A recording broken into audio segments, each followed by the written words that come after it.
প্রিয় শিক্ষার্থীরা, দেখো তোমাদেরকে আরেকটি গাণিতিক প্রবলেম অতি সহজভাবে বোঝাই দিচ্ছি। সেটা হচ্ছে 16.2-এর অনুশীলনের 6 নং প্রশ্নটি। একটু ভালো করে খেয়াল করো। বলা আছে এখানে একটি আয়তক্ষেত্রের ক্ষেত্রফল 160 বর্গমিটার। যদি এর দৈর্ঘ্য 6 মিটার কম হয় তবে ক্ষেত্রটি বর্গাকার হয়। আয়তকার ক্ষেত্রের দৈর্ঘ্য ও প্রস্থ নির্ণয় করো।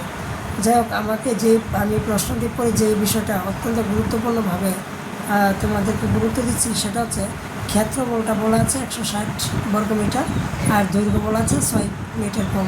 তো এই ধরনের কিন্তু প্রশ্ন দিয়ে মূলত উদ্দীপক বানানো হয় এবং সেক্ষেত্রে সৃজনশীলের প্যাটার্নটা চলে আসে। তাহলে সেক্ষেত্রে দেখো এখানে দুইটা ক্লু দেওয়া আছে অঙ্কটি করার জন্য। খুব সহজে তোমরা এই দুইটি ক্লু যদি বুঝতে পারো অঙ্কটি কীভাবে করতে হবে সেটা সূত্রপাত ঘটাতে পারবে। তো দেখো এখানে আয়তকার ক্ষেত্রটির বলছে কি ক্ষেত্রফলের মানটা দেওয়া আছে আর দৈর্ঘ্য হচ্ছে 6 মিটার কম। তো আমরা এই দুটো আয়তাকার ক্ষেত্রের দৈর্ঘ্য আমরা ধরলাম x মিটার, প্রস্থ ধরলাম আমরা y মিটার। তাহলে সেক্ষেত্রে যেহেতু ক্ষেত্রফলের কথা বলছে তাহলে দৈর্ঘ্য গুণ প্রস্থ মানে কি ক্ষেত্রফল। আর ক্ষেত্রফলের মান কত আছে 160 বর্গমিটার। তাহলে এটা কয় নং? 1 নং। ওনারা কিন্তু প্রশ্নে বলে দিয়েছে যে ক্ষেত্রফল হচ্ছে 160 বর্গমিটার। তাহলে আমরা জানি ক্ষেত্রফল মানে কি দৈর্ঘ্য গুণ প্রস্থ। তাহলে দৈর্ঘ্য ধরলাম x, প্রস্থ ধরলাম y। তার মানে কি দৈর্ঘ্য গুণ প্রস্থ মানে ক্ষেত্রফল, আর তার মানে 160 বর্গমিটার। তাহলে আমরা এটা 1 নং ধরে নিলাম। এবার 2 নংয়ে খেয়াল করো। 2 নংয়ে বলা আছে দৈর্ঘ্য অপেক্ষা 6 মিটার কম হলে বর্গাকার।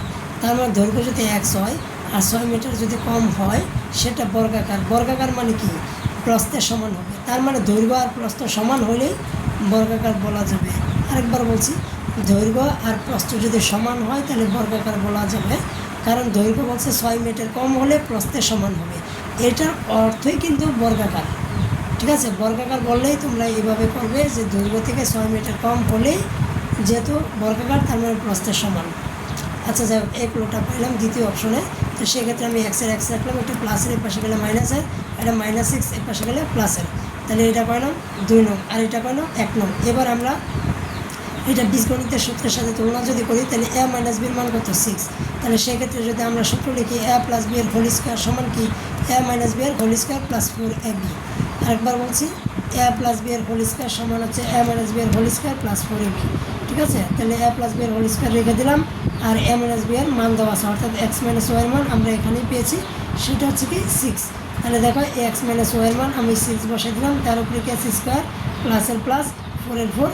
x এর মান হচ্ছে কত x, y এর মান ক্ষেত্রফল এবং তার মান হচ্ছে 160। 6 এর উপরে স্কয়ার দিলে 36 প্লাসের প্লাস, আর 160 এর লগে 4 গুণ দিলে কত হলো 640। এই দুটো যোগ করলে কত হলো 676। তাহলে x + y এর হোল স্কয়ারের মান কত এত। তো এক সময় আমরা x + y রেখে দেবো, রেখে দিয়ে স্কয়ারটা কী করে দেবো রুট করে দেবো। ঠিক আছে, আমরা এখানে রুট করলাম। তো রুট করলে কত পেলাম 26, x + y এর মান 26। আর আমরা ওই পেজটাই দেখলাম কি x - y এর মান দেওয়া আছে হচ্ছে 6 আর x + y এর মান হচ্ছে 26। সেক্ষেত্রে এই দুটো সমীকরণকে যদি আমরা যোগ করি তাহলে আমরা x এর মান পেয়ে যাবো। x যোগ করলে 2x, এটা প্লাসের এটা মাইনাসের কাটা, 26 আর 6 যোগ করলে হচ্ছে 32। সেক্ষেত্রে যদি আমি x রেখে দিই 2 গুণ ছিল ওই পাশে ভাগ করে দিই, 32কে 2 দিয়ে ভাগ করলে 16 হবে। তাহলে x এর মান অলরেডি পেয়ে গেলাম। এবার এই x এর মানটা যদি আমি 1 নং সমীকরণে বসিয়ে দিই তাহলে y এর মান পেয়ে যাবো। তাহলে x + y কত 26। তাহলে দেখো 1 নঙ্গে বসাই দিচ্ছি, x এর মান 16 + y রেখে দিলাম, y রেখে দিলাম, এটা প্লাসের এর পাশে গেলে কি মাইনাসের। 26 থেকে 16 বিয়োগ করলে কত 10। তাহলে y এর মান অলরেডি পেয়ে গেলাম। তাহলে y বলতে কি এখানে প্রস্থ আর x বলতে কি এখানে দৈর্ঘ্য। তাহলে আমরা অলরেডি দৈর্ঘ্য পাইছি, প্রস্থ পাইছি। সেক্ষেত্রে আমরা প্রশ্নটি যা বলেছে তার নির্ধারিত উত্তর বের করতে সক্ষম হলাম। ওকে, ধন্যবাদ।